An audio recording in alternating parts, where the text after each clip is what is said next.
Bismillahirrahmanirrahim. Nahmaduhu wa nusalli ala rasulihil karim, amma ba'd.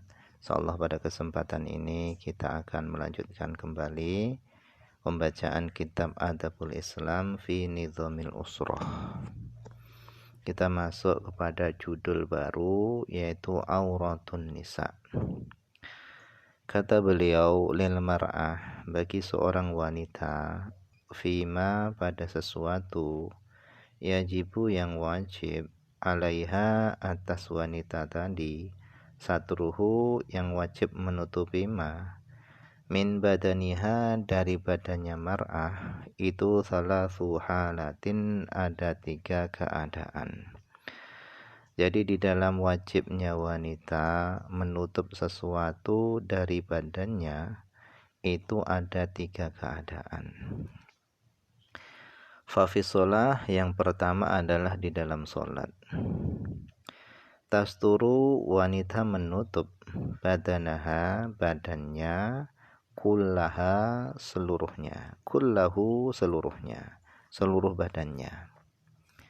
Illa wajha, illal wajha, kecuali wajah, wal kaffaini, dan 2 telapak tangan, zahiran wa batinan, baik yang zahir maupun yang batin. Yang pertama, di dalam sholat, seorang wanita wajib menutup seluruh tubuhnya kecuali wajah dan 2 telapak tangannya, zahir dan batinnya.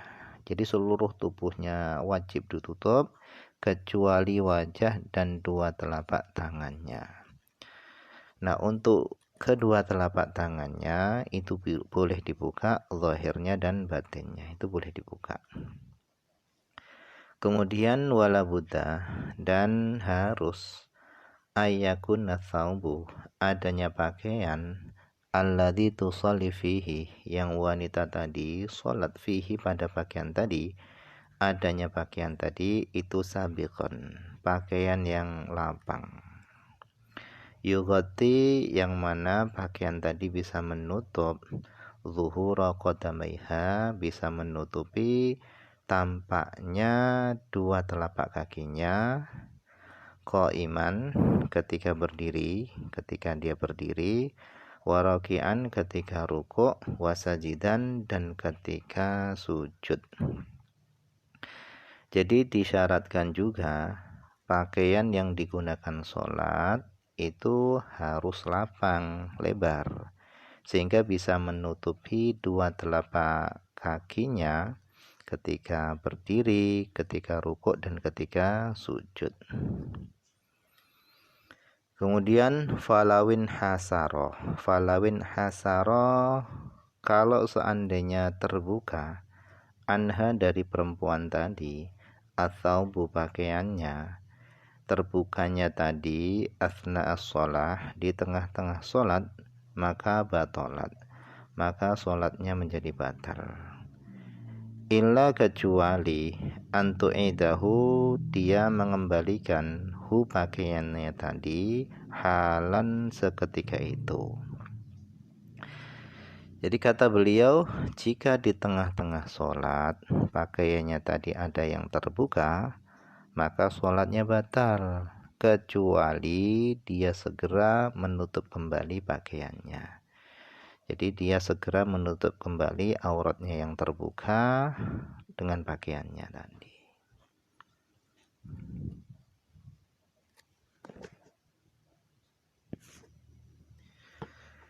Kata beliau, wa qala Malikun rahimahullahu ta'ala, telah berkata Malikun, Imam Malik rahimahullah, semoga Allah merahmati beliau.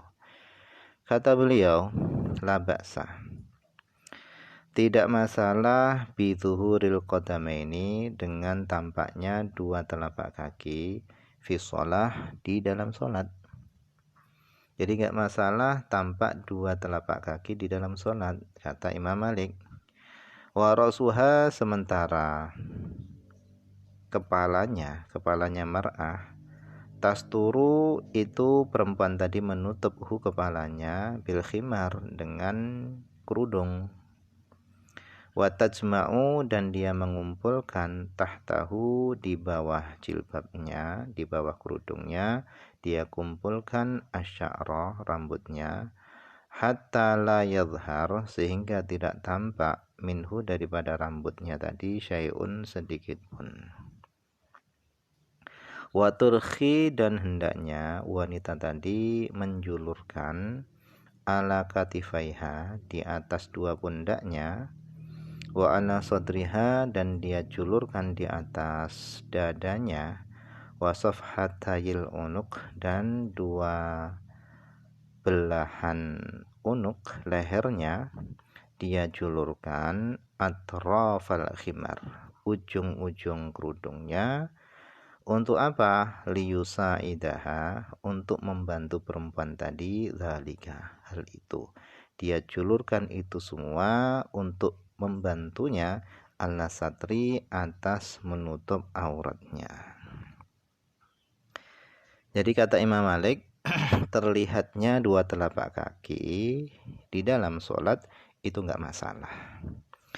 Kemudian kepalanya tadi ditutup dengan kerudung atau jilbab, dan dikumpulkan rambutnya tadi di bawah jilbabnya, sehingga rambutnya enggak terlihat sedikit pun. Kemudian dia turunkan ujung-ujung kerudungnya tadi di atas dua pundaknya, kemudian di atas dadanya, dan di atas lehernya.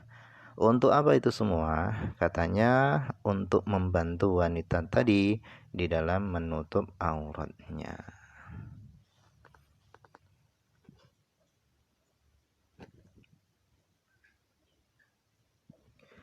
Walakinnal binta, akan tetapi anak perempuan, allati lam tahid, yang belum haid, walam tablug, dan belum sampai sinal haid, belum sampai usia haid, la ba'sa, enggak masalah, ayab dua, tampak, minha, dari wanita tadi, ba'du badaniha, sebagian badannya, fi sholah, di dalam sholat. Wa idza kana lil musalliyah, dan apabila bagi seorang wanita yang sholat itu ada tir'un dhafin, yaitu pakaian yang lapang, yang lebar, fala yalzamuha, maka enggak wajib bagi wanita tadi, ma'ahu, bersama pakaiannya yang lebar, tidak wajib bagi wanita tadi as-sarawilu, celana, walal izar, dan enggak wajib juga memakai izar, sarung. Walakin, akan tetapi, yahsunu dzalika, dianggap baik yang demikian itu, memakai celana dan sarung. Wala siyama, terlebih, idza kanal kumasyu, apabila adanya kainnya itu khafifan, itu tipis. Jadi kata beliau, bagi anak perempuan yang belum haid dan belum sampai usia haid, enggak masalah ada sebagian badannya yang tampak karena masih kecil.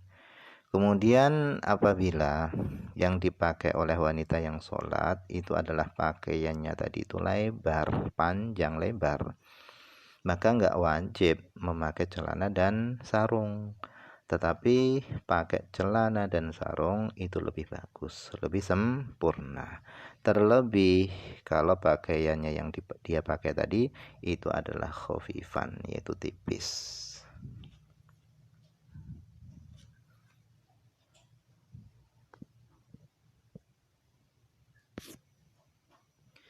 Kemudian wala ba'sa, dan enggak masalah, ayyakuna thawb, adanya pakaian, alladzi tusalli fih, yang dia gunakan untuk salat, min thiyabi zinatiha, adanya pakaiannya tadi itu termasuk pakaian-pakaian perhiasannya, au mihnatiha, atau pakaian pekerjaannya.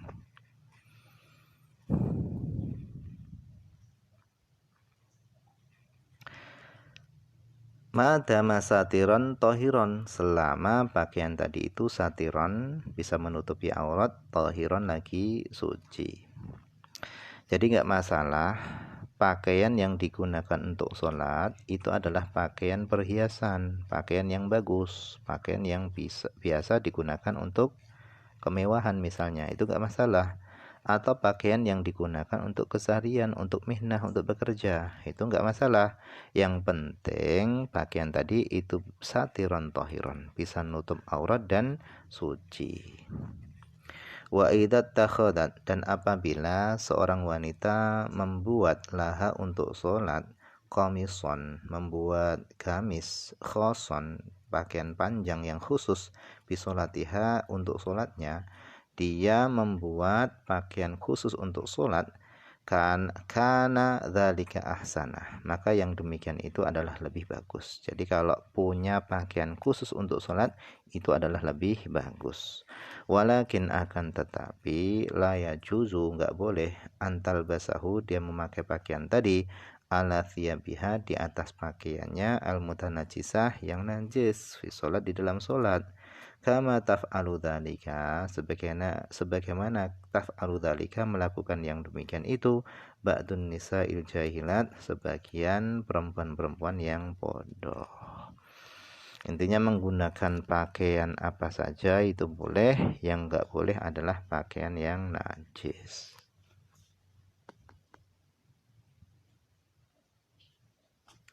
Nah, mungkin ini saja dulu yang bisa dibaca pada kesempatan ini, semoga ada manfaatnya.